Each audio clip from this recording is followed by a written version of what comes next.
እኔ አቶ ጌጡ ደረሰ እባላለሁኝ ለኩል መስክ የ011 ቀበሌ አስተዳዳሪ ነኝ። ያው እንዲህም አስተዳዳሪ ነኝ። ያው አሁን ትናንት በቅርብ ቀን ነው የገባሁት። አሁን ባደረጃጀት ያው ህዝቡም ስላመነብኝ በግዳጅ መልክ ነው የገባሁት ወደ አመራርነት። ዞሮ ዞሮ እኔ ሳውንም ሰርቻለሁ። አሁን በኋላ ደግሞ የተሻለ ወጣት መሆኑን እንዲግባ አልገባም ብዬ በምልበት ሰዓት ህዝቡ አምነብህ አንተ ገባለህ በሚል ገብቼ ወደ ስራ ገብቻለሁ። ስራ ጀምሬያለሁ ማለት ነው። በምን መልኩ ነው የተመረጣችሁት? ህዝብ ተሰብስቦ በአዳራሽ ላይ ህዝብ ተሰብስቦ ህዝቡ ባለበት በነቂስ ወጥቶ ማለት ነው። በእጅ ብልጫ አሁን አንደኛውን እጅ ብልጫ አግኝቻለሁ። ሁለተኛውን እጅ ብልጫ ያገኘው ምክትል ሆነ። ሶስተኛውን እጅ ብልጫ ያገኘው ደግሞ ሎጂስቲክ ወይም ደግሞ ገንዘብ ያዥ ተቀምጠናል ማለት ነው። ምንድነው ለማህበረሰቡ እየሰጣችሁ ያለው አገልግሎት? ለማህበረሰቡ ያው ጤና መድን እንዲጠቀም በማድረግ ጤና መድን እያመቻቸን ነው ያለነው። አሁን እየመዘገብን ነው፣ እየከፈለ ነው። ዳዳ ተረጆችን መልመለን እያቀረብን ነው ያለነው። ያው ዞሮ ዞሮ ህዝቡን ለማስጠቀም ነው ያለን ነገር ጥረት እኛ ማለት ነው። ህዝቡን መሰረት አድርገን ነው እየሰራን ያለነው። ከዛ ውጪ ግን ደግሞ በእኛ የማይሆን ነገር ሁለመናው የተዘጋጋ ነገር አለብና ለምሳሌ አሁን ማዳበሪያ ምናምን ችግር አለ። አሁን ማዳበሪያ አልመጣለትም። አርሶ አደሩ ከተማ እንደመሆኑ ነገር በግላውራጃ ከተማ ነች የነበረችው። ግን ዞሮ ግን አሁን አርሶ አደሩ ማዳበሪያ አልመጣለትም። ስኳር ደግሞ እንዳለ 150 ብር ኪሎ ገብቷል። ዘይት 300 ብር ገብቷል። ማህበረሰቡ በችግር ላይ ነገር ነው ያለው። ዞሮ ያንም ሆኖ ግን ይሄንን ችግሩን ተቋቁሞ ህዝቡ ያው የሚመራና አካል ያስፈልጋል በማለት እኔን ወክሎ አስቀምጦኛል። እኔና ጓደኞቼን ጓደኞቼን ወክሎ አስቀምጦናል። ያለውን ህዝቡን በቃ ለማገልገል ዞሮ እየሞከርን ነው። እንደው ከጸጥታው አኳያስ? ስለ ጸጥታው አኳያ አሁን ሰላም ነው በቃ መንግስት ዞሮ ከመጣ ህዝቡም የመሸሽ ባህሪ ያለው ይሸሻል፣ አይገኝም። ምክንያቱም 2-3 ጊዜ ያጋጠመው ችግር ስላለ ሞትብንም ወንድሞቻችንና ወገኖቻችን አሉ። ከዛ ውጪ ደግሞ የቆሰሉም ደግሞ አካለ ጎደሎ ይሆናሉ። በጁንታውም ጀምሮ ቀደም ሲል አንስቶ ዞሮ ይሄ የጦርነት ሪያ ነው። በጦርነት 2-3 ዓመት ያሳለፈ ዘመን ነው ያሳለፈው።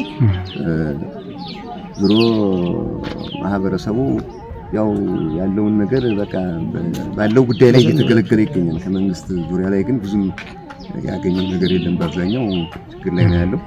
እሱ ተያይዞ ይሄን ያለው ነገር ምናልባት አሁን ካነሳልኝ ከኑሮ ውድነቱ ጋር ተያይዞ ካሉ ችግሮች በተጨማሪ እንጂ የጸጥታው እንትን በእናንተ ቁጥጥር ሰላም ነው? አዎ በጸጥታው ችግር ምንም ችግር የለበትም። ሰላም ነው። አሁን በቃ ሰላም ነው። በፋኖ አጋጣሚ ነው ራሱ በዱር ያሉ ህዝቦችና ሰብሎችም ሰላም ናቸው። ባሉበት ተገኝተው ባሉበት ተነስተው ባሉበት ወደ ቤታቸው ይገባሉ። በባለቤቶቹ አማካኝነት ሰላም ነው። ግን ዞሮ የኑሮ ውድነቱ ግን ዘይት ከምነግርህ አንፃር 300 ብር ነው ሊትር፣ ስኳር ከምነግርህ አንፃር 150 ብር ነው ኪሎ። እሱ ላይ ማህበረሰቡ ትንሽ የመማር ባህሪ ያለው እንጂ የሰላሙ ጉዳይ ሰላም ነው። ምናልባት በወር ላይ ያሉ የመንግስት ባለስልጣናት የመንግስት ካድሬዎችም ፋኖ በያዘው ቀጠና ማህበረሰቡ እየተዘረፈ ነው፣ ማህበረሰቡ ወጥቶ መግባት አልቻለም በሚል ነው የሚያቀርቡት ትችትም። ይሄ ስህተት ነው። ይሄ የሚባለው ነገር በቃ ዞሮ ማህበረሰቡ ፋኖ በያዘው አጋጣሚ ላይ እፎይታ እንቅልፍ አለው። ሰላም እየዋለ እያደረ ነው። ኢቭን አይደለም መንግስት የሚለካቸውን ፕሮጀክቶችና ምኖች እንኳን እያስፈጸመ ነው ያለው። አሁን ለምሳሌ ከክልል ራሱ የመጣ የውሃ ፕሮጀክት አለ። እሱ አሁን ራሱ በእንክብካቤ ይዞ ፋኖቹ ራሱ ያው ወደ ስራ እንዲገባ ነው ያደረጉት። ተቀብለው ከመንግስት ካለው የራያ ወደ ይሄኛው ወደ ፋኖ የራያ ሲገባ ተቀብለው በአግባቡና ተንከባክበው ወደ ስራ አስገብተው ራሱ መንታዋዛው ሳይታቸው ለኩል መስክ ውሃ አገልግሎት እየሰሩ አሁን ተጠናቀው ገብተዋል። ባለሙያዎች የዲፓርትመንታቸው እየሰሩልን ይገኛሉ። እና ሰላም ነው። በሁሉም ነው ሰላም ነው። በቃ በማንኛውም መልኩ ራሱ ሰላምና ሰላም አለ። በቃ ፋኖ ባለበት አካባቢ እኛ ያለን ያዘነ ፋኖ ነው። ሰላም አለን። በቃ እንደው በጸጥታው ጉዳይ ከናንተ አቅም በላይ መሆን ሲችሉ የሆነ ጉዳይ ሲገጥማችሁ ወዴት ነው የምታመሩት? ከሲቪል አስተዳደር ከአመራሮቹ አቅም በላይ የሚሆን ከሆነ እነዚህ አንድ የድንበር ግፊቶች፣ ቦታ ማጠር፣ እነዚህ አንዳንድ ነገሮች ምናምን ካሉ የጥላቻ የባልና ሚስት ጥላቻ የምን ጉዳይ ካለ ያው እኛ ለማየት እንሞክራለን። ከኛ ውጭ ያለውን ደግሞ ወደ ተከዜ ብርጌድ አሳምነው ብርጌድ እንመራለን። እነሱ በቁም ፍርድና ውሳኔ ሰጥተው ከግራ ቀኙ በማጣሩት ሽምግልናም ሆነ ባጣሩት በፍርድም አፈጻጸም ያንንም በድሮ በመንግስት ፍርድ አፈጻጸም የያዘ ካለ በዛን መሰረት አድርጎ አንድ ቀን ሁለት ቀን ሳያድር በአግባቡ ራሱ ምላሽ እየሰጡ ነው ያሉት። ተከዜ ክፍለ ጦር ምናልባት እንደው በፍርድ ቤትም እንደው በመዋቅሩ ምን ይመስላል እናንተ እንደ ከተማ አስተዳደሩ? በፍርድ ቤቱ ዙሪያ ዙሮ ይግባኝ ወደ መንግስት የሚል ነገር ስለተባለ እሱን ያው የማደራጀት ባህሪ አዲስ የማደራጀት ባህሪ ያለው እነሱ አቁመዋን ዙሮ ሸንጎዎች ተቋቁሞ በጊዜው እየሰሩ ይገኛሉ። እነሱ የሰሩት ሸንጎዎች በየቀበሌው ተውጣጥተው የሚሰሩትን ፍርድ ቤት ወክለው የሚሰሩ ሸንጎዎች ናቸው። እነሱ ደግሞ የሰሩት ከአቅማቸው በላይ ከሆነ በሽምግልናም ይመራሉ፣ ተውታረቁ ይላሉ፣ እንዲታረቁ ያደርጋሉ። ከዛ በላይ የሆነ ግን አጣርተው ስለመረጃቸው ምስክሮችን ምኖችን ማመቻችተው ወደ ተከዜ ብርጌድ ያስተላልፏቸዋል። ተከዜ ብርጌድ ደግሞ ዛሬ ነገ ባልተባለ ሰዓት በዛው በቁም ውሳኔ ይሰጧቸዋል። ክፍለ ጦሩ ውሳኔ እየሰጠው እፎይታና ፍትህ አገኘን እያለ ህዝቡ እየተመለሰ ነው ያለው። ምን ይላሉ እንዳጠቃላይ ህዝቡ የሚሰጡት አገልግሎት ከዚህ በተጨማሪ ምንድን ነው የሚላቸው? ያው ህዝቡ ዙሮ ያለው ነገር ሰላሙን አግኝተናል፣ ደህና ነን፣ ተመስገን ነው። ያው ፍርድ ቤት ግን ለምን ተቋረጠብን የሚል አንዳንድ ነገር ነበሩ። እንደዚህ ይሰራልና ብለው ስላላሰቡ ፍርድ ቤቱ ሲቋረጥ ይግባኝ ወደ ሌላ አይሄድም ሲባል እንደዚህ አይነት ነገር የሚባል ነበረ። አሁን ግን እሱም ግን ያው የተወሰነ ነገር ህዝቡም እያወቀውና እየተረዳው መጥቷል። ህዝቡ ያው ደህና ነው የሚል ነገር አለ። በዚህ መልኩ ነው ይሄን ያለው። ምናልባት እርሶ ስለተመረጡና በኃላፊነት ላይ ስላሉ ሳይሆን እንደ ገለልተኛ አድርገው እንዲመልሱልኝ ነው የምፈልገው።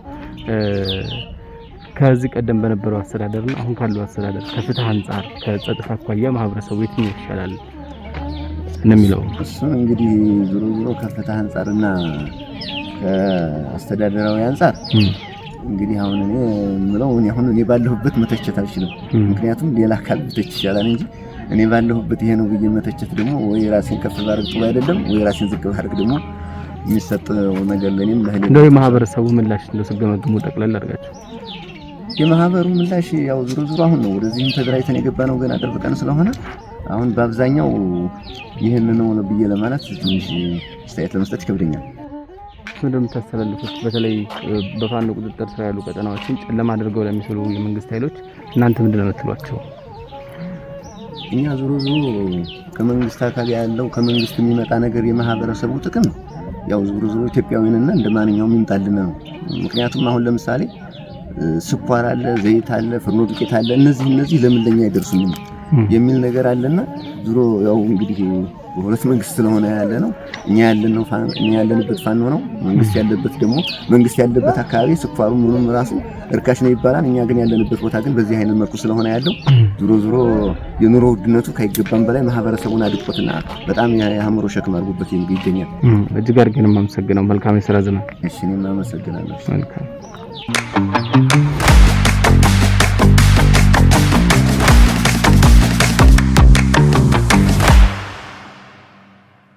እነሱ የተመለመሉ ሰዎች ደጃፍ በመለሰ ባጀት በጎረሰ በቁም ባለው ንብረትና በውስጥ በግቢ ባለው ንብረት መታከሚያ ምን የሚረዳቸው ጧሪ ቀዋሪ የሚረዳቸው እነዚህ ቅድሚያ እናስቀድም።